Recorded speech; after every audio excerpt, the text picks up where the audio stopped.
Nhar it-tlieta 15 ta' Diċembru l-Arċisqof Pawlu Cremona se jiltaqa' ma' żgħażagħ Ħawċin li jistudjaw u jaħdmu f'Malta.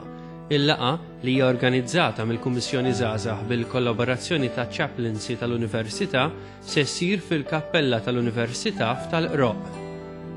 Il-lejla fit-8:30 fis-Seminarju ta' Għawdex, il-Kummissjoni Żgħażagħ tad-Dijoċesi ta' Għawdex se tmexxi t-tielet Lezzjo Divina tal-Avvent għaż-żgħażagħ Ħawċin qed issir stedina speċjali liż-żgħażagħ Ħawċin li għadhom kif iggradwaw mill-Università ta' Malta.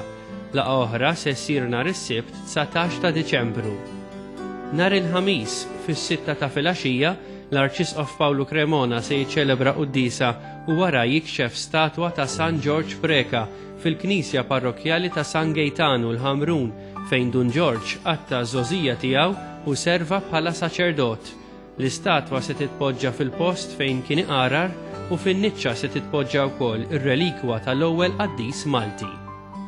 Matul din il-ġimgħa l-Arċisqof ħasem f'servizz ekumeniku organizzat miċ-Chaplaincy fuq il-kampus tal-Università.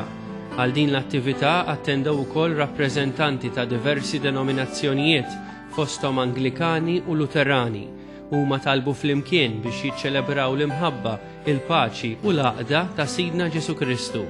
Din l-attività kienet l-ewwel waħda minn serje ta' attivitajiet bit-tema Christmas on Campus, organizzati miċ-Chaplaincy tal-Università.